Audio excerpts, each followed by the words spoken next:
Right. Were they always in Kentucky, or where did this start? That's a fantastic question, and you don't even know why yet, but I'm going to give you a little gift. Are you Lay it ready? on me. Yeah.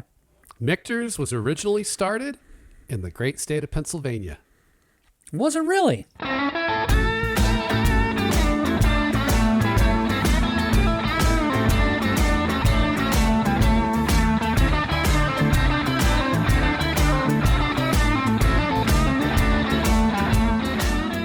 Welcome in. We are the Bourbon Brothers, and this is the Liquid Courage Show. We have a fantastic show for you tonight as we roll right on into the first episode of Season 2. But before we get into all of that, let's welcome in my co-host, my partner in this speed wobble we call a show, once again broadcasting deep below the frozen tundra of Heinz Field. Ken, how are you tonight? I'm doing well. How are you doing? I am fantastic. I can't believe we are on season 2. I've been looking forward to this, so this is great. It was feeling like season 1 was never going to end, and then suddenly, like, it was just over in a flash. And here we are in season 2. Mm-hmm.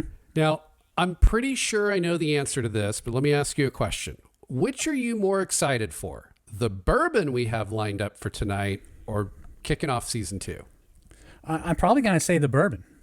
I mean, I'm happy to be starting off season 2, but I have been waiting. I haven't had it yet. This is my first time having what we're going to be tasting. I had a feeling you were going to go with season 2 solely for the reason of you haven't been looking forward to opening this bottle of bourbon. I do appreciate looking at a nice bottle of alcohol, a nice new bottle of alcohol. I'll give you that. Well, I'm looking forward to all of it, but I'm really excited to see what happens with our bourbon review. So let's get started so we can start enjoying some bourbon. If you're new to the show, the format is simple. First, we're going to kick things off with the tasting and the discussion of a spirit. It is usually a bourbon. It is a bourbon tonight, and we will continue to enjoy said spirit throughout the remainder of the show. As for the remainder of the show, we will focus on a specific episode of a favorite television series where we will start with the pilot and work our way through episode by episode all the way to the series finale. Tonight, we will be discussing Season 2, Episode 1 of Kurt Sutter's Sons of Anarchy, and this episode is titled Albification. For those of you that are watching the show on YouTube, I want to let you know that we do publish the show in 3 parts. You're currently watching part 1, which will cover the bourbon tasting, and then parts 2 and 3 will be the discussion of the episode. So please do like and subscribe, and click that little bell in the upper right-hand corner so you don't miss a single show. Also, if you don't want to look at our ugly mugs or you prefer to listen in the car, you can also subscribe to the audio podcast version of the show, and you can find that anywhere where finer podcasts are available: iTunes, Stitcher, Pandora, Spotify. And we do want to hear from you. Send us your praise, your questions, your hate comms. Let us know how we're doing. Let us know what you like about the show, what you dislike about the show, and what you'd like to see more of from us. You can leave your comments in the comment section of each video, or you can also email your questions to us at ask@bourbonbros, that's BROS.TV. And as we always like to say, if your question doesn't suck, we might even answer it on a future show. And with all of that out of the way, Ken, what are we going to enjoy to officially kick off Season 2 tonight? Wow, I have been really looking forward to this, and I have it here in pole position here over my shoulder. I'm going to reach back and grab this, and it's right here. We are going to be going with the Michter's Small Batch Kentucky Straight Bourbon. Love it. Hold that up so we can get a good shot for the camera. Because there's a few of these actually. This is the straight, right? Kentucky the small bourbon. Batch bourbon. Yep. They do have several, some ryes. They've got an American whiskey, but we're going to do the kind of flagship small batch bourbon. Fantastic.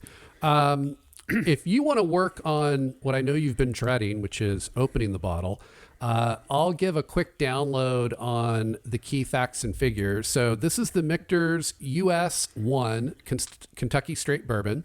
Price on this, I think, is about $45. It is a straight bourbon.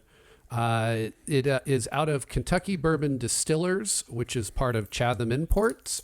This is a 91.4 proof bourbon. There is no age statement And so we know that because it technically meets the definition, it's more than 4 years, but it's probably fairly close. I would imagine this would be a fairly young bourbon. That's a great sound. It's my favorite sound every week, Ken. How's the nose on that? Yeah, it smells good. Mash bill on this one is undisclosed. So little bit more secrecy behind this one in terms of no age statement, no mash bill. But I'll give you a quick summary and then we can give it a try. Again, this comes right off of the Michter's website, but they describe this as Michter's US 1 Kentucky Straight Bourbon is made from a carefully selected mash bill that features the highest quality American corn. It is then matured to the peak of perfection. Truly small batch. Each batch of our US 1 Kentucky Straight Bourbon is batched in a holding tank size to fit a maximum of 20 full barrels, leaving no margin for blending out imperfection and thus necessitating excellence from every barrel. Reflecting the spirit of the bluegrass state, Michter's US 1 Kentucky Straight Bourbon is nuanced, mellow, and earthy. Nuanced, mellow, and earthy. Okay. Maybe that'll come out in the flavor. Wow, 20 barrels. 20 barrel batches is all they're making. That's truly small batch. All right, Ken, you got the Michter's poured and ready to go? Yes, I do. All right, let's raise a glass and give it a try. Cheers. Cheers.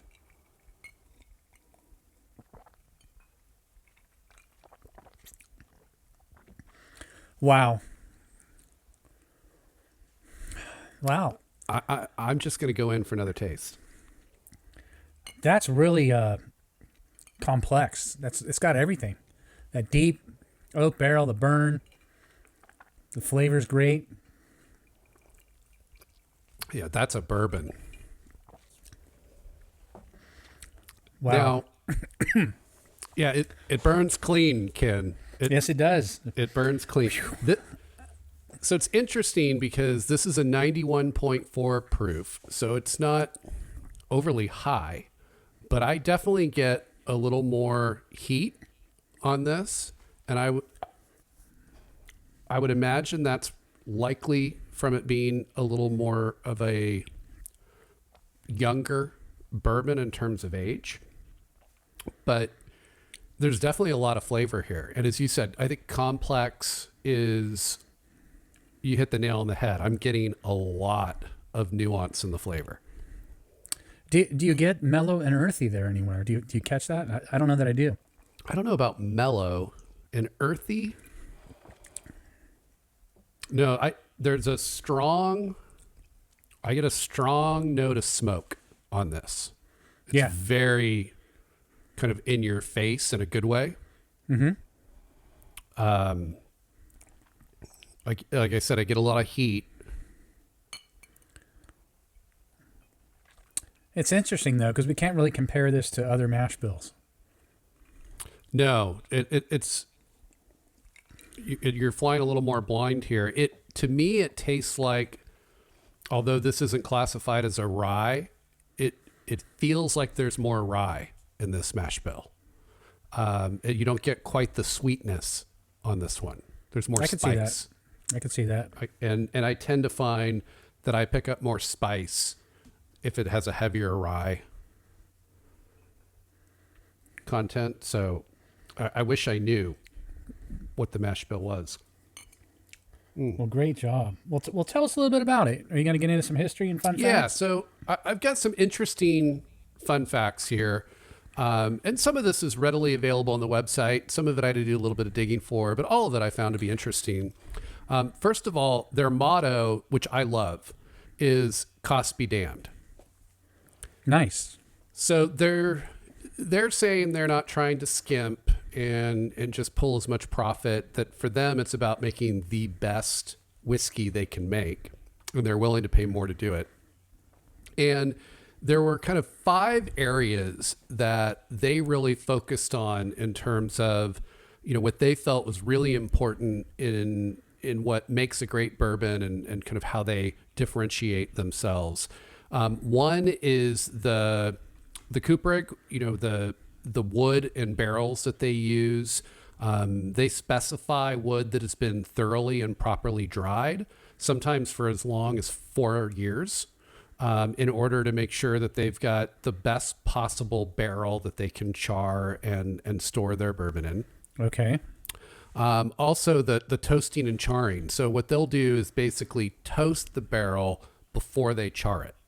So essentially warming up the barrel versus just charring a cold barrel. And the reason that they do this is they said that the toasting helps to kind of make all of the wood's sugars come closer to the surface, make them more accessible. And then when they char the barrel, those sugars caramelize and concentrate to form the red line in the barrel stave that adds more flavor and color to the whiskey as it seeps through that char to that caramel red line. So again, taking the time and effort to toast the barrel before charring so that they can really maximize everything out of that barrel. The other thing I found interesting, and this was kind of point number 3 out of the 5, is the typical entry proof, like industry-wide, your typical entry proof is 125, right? We've talked about that, right? It'll be barreled at 125 proof. Right. They actually barrel at 103 proof. So a little lower. And this used to be what was regarded as the gold standard in Kentucky and allows for those concentrated sugars to dissolve more readily. But you get a lower entry proof yields fewer barrels. And so most will do the maximum of 125 to get the highest yield possible. But Michter's believes that the smooth flavor and kind of richer mouthful is worth the lower entry proof and smaller yield. So this kind of goes to that cost be damned. Yeah. And then they do heat cycling. So the more often whiskey expands and contracts in the barrel, the more kind of flavor it can pull from the barrel. And so there's natural heat cycling through seasons, right? It gets hotter, it gets cooler. They will actually artificially raise and lower the temperature in their warehouses to force heat cycling. Wow. Of their bourbon. So that's very creative. Very they're creative. putting that HVAC to use. But it's costly not only from the actual cost of heat cycling, right? Heating up the warehouse, letting it cool down, but it also increases the evaporation, right? That angel share. And so it's reducing the yield again by doing that. So you're seeing a lot of things that reduce how much bourbon they can get out, but they believe this results in a better bourbon. And so again, cost be damned. And then the 5th and final is the chill filtering. Michter's chill filters all of their whiskeys instead of using the carbon filtration. Remember we talked about with the Long Branch that they were using both mesquite and oak charcoal. They avoid that carbon or charcoal filtration that can strip out flavor and aroma. And they'll actually use different filtration methods and techniques for each of their different whiskeys. So they tailor the filtration to the type of whiskey they're producing rather than kind of a one-size-fits-all approach. Okay. So it's part of the recipe for each particular bourbon that they manufacture. That's right. Gotcha. So I'll just quickly tie in that one of the things I really loved about Michter's as a brand as I researched it is that they actually hired the first female master distiller at a Kentucky Distillers Association distillery since Prohibition. Really? Yep. So Pam Hillman was, she had been on, she had worked for other companies and been part of that distiller team, but Michter's hired her and made her their master distiller. And she had brought with her Dan McKee, who's kind of her right hand, and she has since left the day-to-day duties of master distiller and has handed the reins over to Dan, who's taken over as kind of her former prodigy. But she's still involved in the brand and is really the one that kind of put Michter's on the map as their master distiller. And she's not the only woman that they've put in a prominent role like that. Andrea Wilson is the brand's master of maturation. So she's still running the barrel side of things in terms of maturing the bourbon and aging the bourbon. So you think about this brand in, again, a Kentucky bourbon distillery, and two of the most important roles in the creation of bourbon were both women, which I love it. More of that, please. Yeah. Wow. And then, as I said, we're dealing with the bottle that's about $45. They've got some special releases that have gone for as much as $7,000. Whoa. Wow. So you and I both mentioned that I think one of the areas that we always think, that always makes us think of Michter's, which Michter's, if you are listening, we're about to validate that whatever you paid for product placement worked. The show Billions. Yes. You always see Michter's. Always there. On the show Billions. And I'm assuming, I've got to go back and actually watch, but I'm assuming they're pouring some of their more expensive, Bobby Axelrod is not going for the $45 bottle, would be my assumption. Of course not. No, of course not. So they're probably pouring some pretty good stuff. Right. Were they always in Kentucky, or where did this start? That's a fantastic question, and you don't even know why yet, but I'm going to give you a little gift. Are you Lay ready? it on me. Yeah. Michter's was originally started in the great state of Pennsylvania. Was it really? When was that? Because I don't know. It's so hard to get here. It's like I can't find a bottle anywhere. I had you don't know what I had to go through to get this here. Being, founded in Pennsylvania, you could find it. Yeah. Readily available. You were probably a wee lad at the time because it was originally founded in Pennsylvania back in 1753. Oh yeah, a while back. Okay, a little while. That's a while back. Mm-hmm. Two Swiss Mennonite brothers started the distillery that would become Michter's.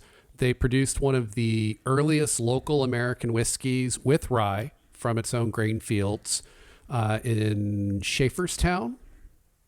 Yeah, it's on the east side of the state, I believe. Yeah, okay. Eastern side of PA.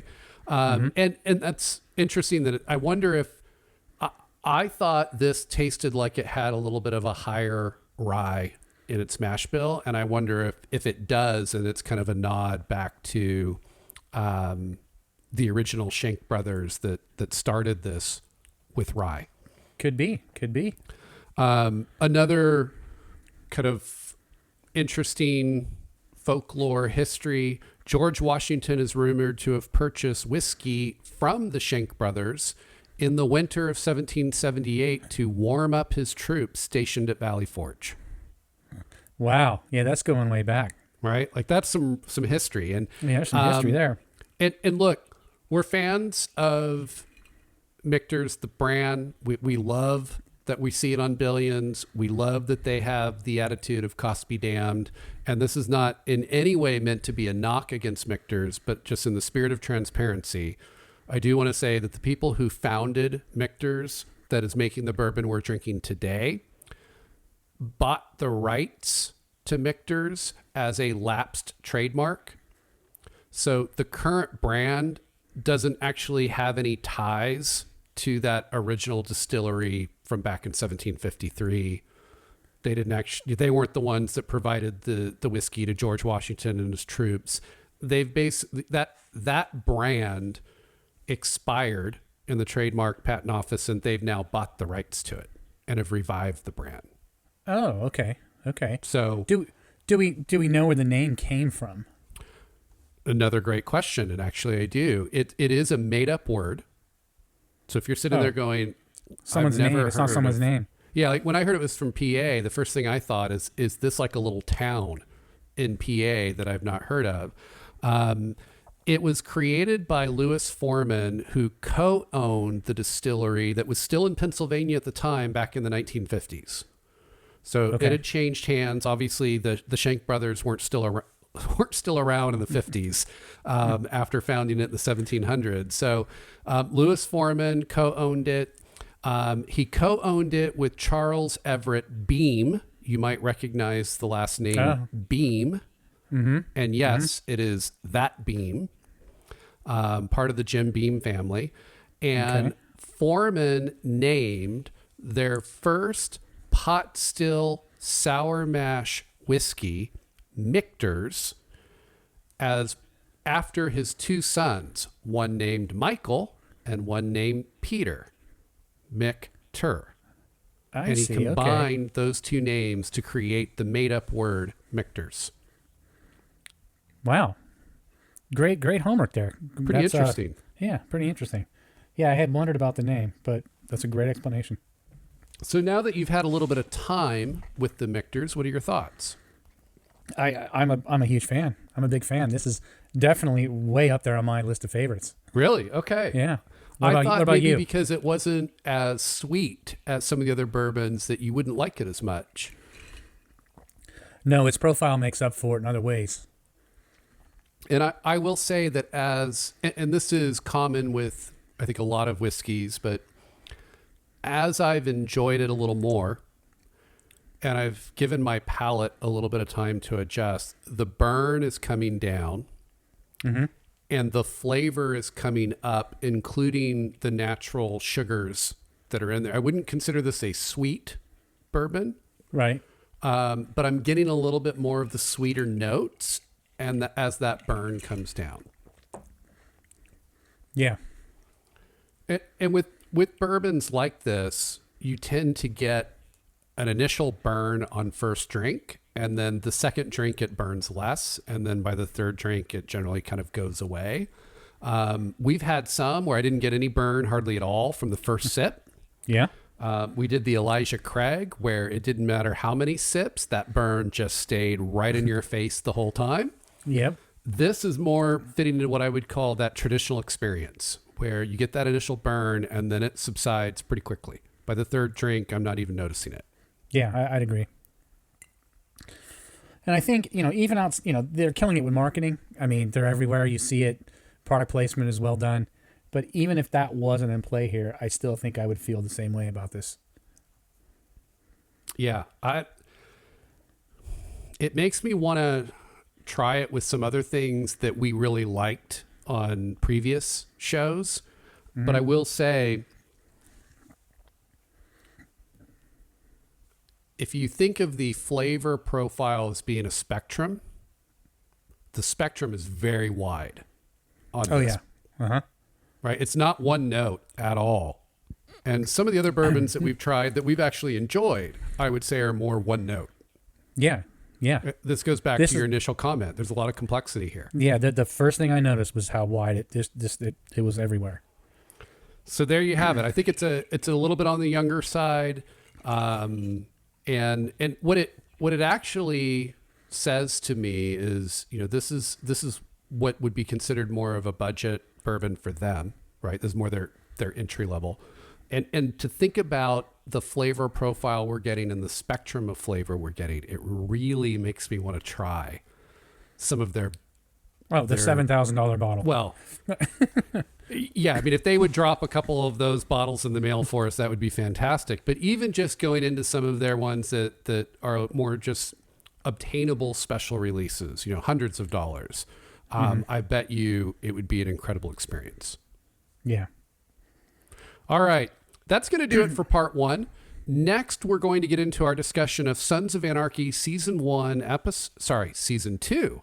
Season 2 now. I've been saying season 1 for so long. It's Season 2, episode 1, titled Albification. Once again, please remember to like and subscribe. Do check out our channel for more shows, but most importantly, do top off your glass and join us for part 2. It's all coming up next on the Liquid Courage Show. Stay with us.